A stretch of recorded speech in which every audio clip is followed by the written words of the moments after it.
Welcome to CME on ReachMD. This activity is the third in a series titled The Cortisol Reports.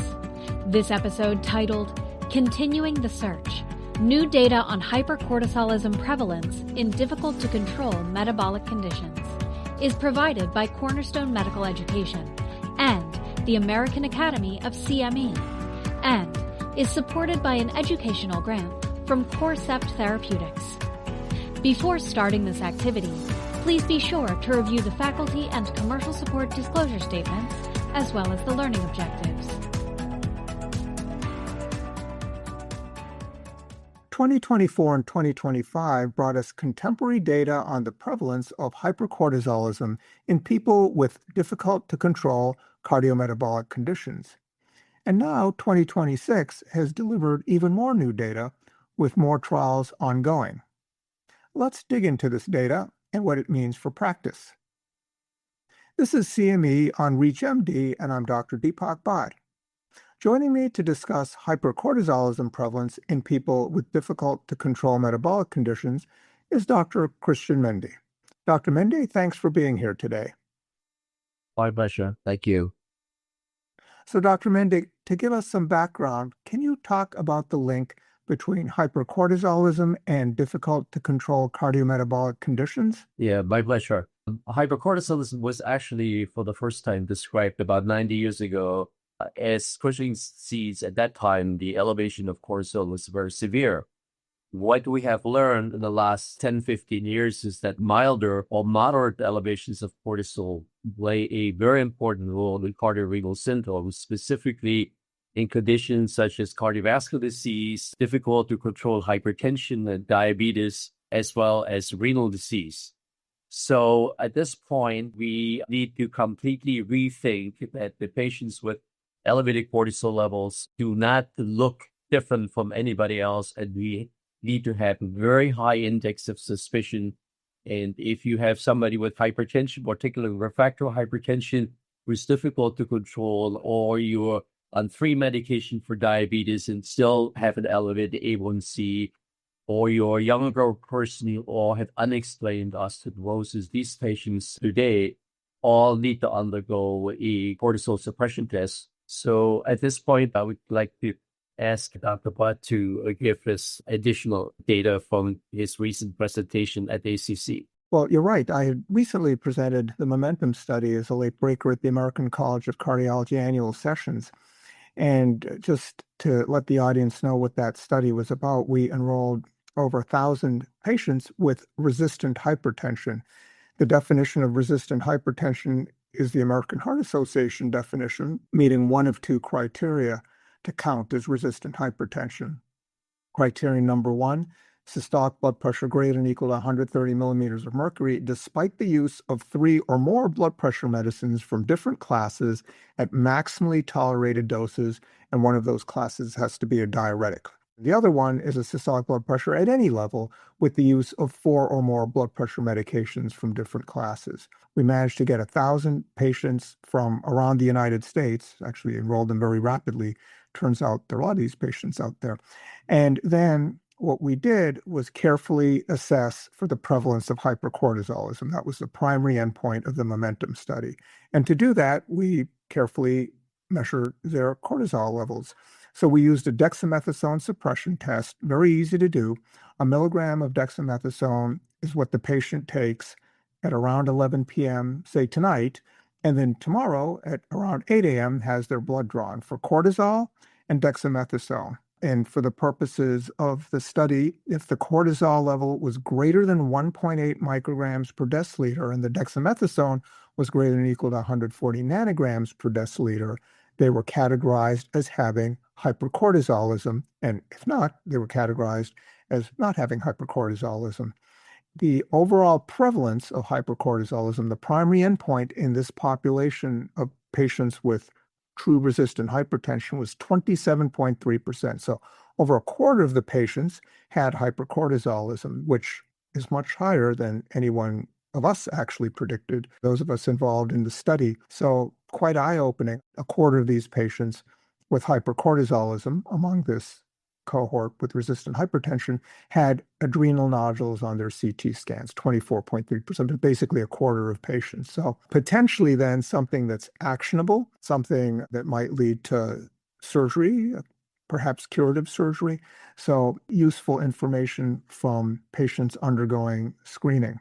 Now, I'll point out when we looked at the baseline characteristics of these resistant hypertension patients with or without hypercortisolism, it wasn't really any sort of smoking gun in terms of, oh yeah, that patient looks like they have hypercortisolism. In fact, the ones with hypercortisolism had lower body mass index and waist circumference than those without hypercortisolism. So these weren't patients, with a buffalo hump or moon faces that are just screaming, hey, I have very high cortisol levels. If you didn't look, if you didn't test, you wouldn't find. So that was all very eye-opening. As well, the ones with hypercortisolism tended to have higher rates of things like cardiac disorders, atrial fibrillation, coronary disease, heart failure, more diabetes, worse kidney disease at baseline, more markers of being at risk for progression of kidney disease. So lots of other cardiovascular, cardiometabolic badness that was traveling along with the presence of hypercortisolism. So the bottom line message, at least the Momentum investigators felt these results point to, is that in patients with resistant hypertension, we really ought to be screening for hypercortisolism. I think to me, the most striking aspect is that actually if you look at endocrine hypertension, that in the literature right now, aldosteronism is always considered to be the most common. And for the first time, I think the numbers were small, but hypercortisolism actually was more frequent than hyperaldosteronism. We now should actually say, if you look at the aldosterone-renin ratio, you should also at the same time absolutely look at that patient and do a cortisol suppression test, because otherwise you're missing out on a second condition, which is just is common. I think the primary care, when whoever takes care of patients with hypertension and cardiovascular disease, now needs to be aware of that the patient's appearance does not help you make a diagnosis. If you have particularly difficult to control diabetes and you're on 2 medications or more not controlled, you have difficult to control hypertension, the 2 or more, or even if you're not meeting all the criteria for refractory resistant hypertension, at that point, you need to be aware that hypercortisolism is a very common diagnosis, and with it, uncontrolled diabetes, uncontrolled hypertension actually is as much as 1 out of 3 patients who have hypercortisolism. So why is it so important? Because in addition to the medications, you control blood pressure or low albuminuria or treat your cardiovascular condition, you need to address the abnormality, which is the elevated cortisol levels. So it's not just that you make a diagnosis. I think it will change your therapeutic approach. Yeah, I agree with you about that. I do think, the data from Momentum are actionable and should lead to testing of cortisol. And not everyone is going to be necessarily familiar with what to do next after that dexamethasone suppression test. But I guess I'd say it's simple to do. You can just have your electronic health record set up a specific order set so you don't have to remember the exact doses. Just give the patient a prescription for 1 milligram of dexamethasone that they'll take at around 11 p.m. and then the blood testing the next day. Of course, Momentum, I've presented the data on behalf of the Momentum investigators. The data still do need to be peer-reviewed and published, and still need that degree of vetting. But it does seem like that prevalence data in a cohort of over 1,000 patients is a really valid and actionable piece of data.